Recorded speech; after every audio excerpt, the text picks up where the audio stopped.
जब हमास ने इसराइल के ऊपर हमला किया था, तब इसराइल ने पलटवार करते हुए गाजा के ऊपर एयर स्ट्राइक की बौछार कर दी थी। तो पूरी दुनिया के जो मुसलमान थे वो चीख रहे थे कि यहूदी जो हैं वो मुसलमानों पे जुल्म कर रहे हैं, इसराइल जेनोसाइड कर रहा है, इसराइल बच्चों, बूढ़ों और अस्पतालों को भी नहीं छोड़ रहा है। ऐसी ऐसी बातें यूट्यूबर्स और बड़े बड़े स्कॉलर्स आके यूट्यूब पे, फेसबुक पे, इंस्टाग्राम पे बोल रहे थे। अब उन सारे लोगों से मैं एक सवाल पूछना चाहता हूं, क्या सूडान के अंदर भी नेतन्याहू प्रेसिडेंट है? या वहां पर कोई हिंदू है? या वहां पे कोई क्रिश्चियन है? फिर भी अल्लाह अकबर बोल के क्यों मारा जा रहा है? बेगुनाहों को, बच्चों को, औरतों को जिंदा कब्रों में दफन कर दिया जा रहा है। आखिर ऐसा क्यों हो रहा है? मारने वाला भी बोल रहा है अल्लाह अकबर और मरने वाला भी अल्लाह अकबर बोल रहा है, यानी कि मारने और मरने वाला दोनों मुसलमान हैं। वहां कोई नेतन्याहू नहीं बैठा है, वहां कोई डोनाल्ड ट्रंप नहीं है, वहां कोई शी जिनपिंग नहीं है, वहां पे कोई आरएसएस नहीं है, कोई योगी नहीं है, कोई मोदी नहीं है। तो ऐसा क्यों हो रहा है वहां पे? दरअसल सब लड़ाई वहां पे सोने की है। सोने की वजह से यूएई जो है आरएसएफ को फंड कर रहा है और वो वहां पे नरसंहार कर रहा है। जितनी कवरेज गाजा को मिली उतनी क्या सूडान को मिलेगी? नहीं मिलेगी। सूडान एक गरीब देश है और अरब देश है, उनकी जुबान भी अरबी है। अब जो अरब देश हैं वो तो आप जानते हैं कि कितने ज्यादा हरामी हैं। जब वो फिलिस्तीन के साथ नहीं खड़े हो सके, उसके नरसंहार पे उसके साथ नहीं खड़े हो सके, ना बोल सके, उन्होंने जुबान तक नहीं खोली, दबे अल्फाजों में बोलते रहे। कतर पे भी हमला हुआ, यमन पे भी हमला हुआ, उसके बाद गाजा की तो ईंट से ईंट बजा दी इसराइल ने, तब वो वहां पे नहीं बोल पाए। कितने बड़े जालिम है ये अरब। और सूडान के लोगों के साथ तो रंग का भी मसला है। सूडानी जो होते हैं वो काले होते हैं और अरबी जो होते हैं वो नॉर्मल होते हैं, हमारे जैसे। उनके कलर साफ होते हैं, ब्राइट होते हैं, और सूडानी जो बिल्कुल ब्लैक होते हैं। तो उनके साथ ये लोग कैसे चले जाएंगे? और एक दिन के अंदर सूडान के एक गांव में 2000 औरतों और बच्चों को न सिर्फ मारा गया, बल्कि उन औरतों की इज्जत को भी तार तार किया गया।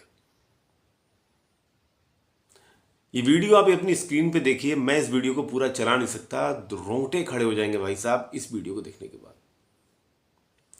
मतलब कि बंदे को कॉफिन के अंदर जिंदा दफन किया जा रहा है, उसको बंद किया जा रहा है कॉफिन को जिंदा।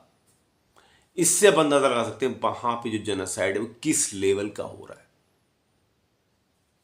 जो वहां पे आरएसएफ है, यानी कि रैपिड सपोर्ट फोर्स है, उसको जो फंड कर रहा है वो यूएई कर रहा है, यानी कि यूनाइटेड अरब अमीरात। यूएई वहां पे फंड कर रहा है। सूडान के अंदर रेयर अर्थ मिनरल काफी हैं, उसके बाद सोना बहुत निकलता है सूडान के अंदर। तो जो यूएई है वो सस्ता दाम पे मिट्टी के भाव में वहां से सोना लेके आता है और अपने यहाँ ऊंची कीमतों पे उसको बेचता है। आप अगर गूगल पे भी सर्च करेंगे तो यूएई के अंदर सबसे बड़ा कारोबार जो होता है वो गोल्ड का होता है। और वो गोल्ड आता कहाँ से? वो आता है सूडान से। उसके अलावा यूएई की जो ज़मीन है वो पूरी बंजर है, वहां पे सिर्फ रेती रेत है, तो वहां पे किसी भी तरीके की कोई खेती नहीं होती है। तो हजारों एकड़ सूडानी लैंड पे जो कब्जा है वो भी यूएई का है। और यूएई जो है वहां के लैंड पे उगाता है और वहां से सीधा अनाज अपने देश में लेके आ जाता है। सूडान की अगर मैप को देखा जाए तो सूडान की जो एक इंपॉर्टेंट लोकेशन है वो ये है कि रेड सी के पास जो है सूडान पड़ता है, वहां पे पोर्ट है। अगर यूएई वहां पे पूरी तरीके से कब्जा कर लेता है तब वहां पर जो पोर्ट होगा वो यूएई का हो जाएगा, पूरा कंट्रोल यूएई का हो जाएगा, सोने पे कंट्रोल हो जाएगा और फार्म लैंड पे यूएई का कब्जा हो जाएगा। यूएई यही चाहता है और इसी वजह से सूडान के अंदर लोगों को खत्म किया जा रहा है, ताकि लोग अपनी आवाज ना उठा सकें, उनकी जमीनों को हड़पा जा सके। और यही वहां पे यूनाइटेड अरब अमीरात कर रहा है और उसका जो लीडर है, बादशाह है, वो यही सब कर रहा है। उधर यूएन के अंदर सूडान के रिप्रेजेंटेटिव जो हैं उन्होंने एक बयान दिया है, दिल को छलनी कर देने वाला बयान किया है। वो बयान आपको सुनना चाहिए जो उन्होंने दिया।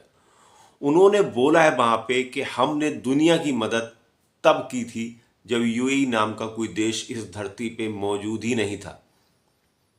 तब हमने दुनिया की मदद की, लोगों की मदद की।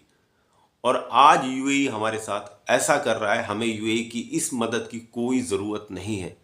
इस तरीके का उन्होंने बयान वहां पे छलनी करने वाला बयान दिया है। तो मेरा एक इतना सा सवाल है, मैं पूछना चाहता हूं उन मुस्लिम लीडर्स से, उन मुस्लिम कंट्रीज से, चलो माना कि तुम इसराइल के अगेंस्ट में खड़े नहीं हो सके, उस तुर्की से, इजिप्ट से, पाकिस्तान से, सऊदी अरब से, यूनाइटेड अरब अमीरात, इंडोनेशिया, मलेशिया, इन सब से पूछना चाहता हूं, इन सब से मेरा एक सवाल है, इनके लीडर्स से, कि इसराइल जब कर रहा था तो तुम मजबूर थे कि ठीक है वहाँ पे अमेरिका है, इसराइल है, यूरोपीय देश हैं, एक बड़ी जंग हो सकती है, इस वजह से तुम डर गए।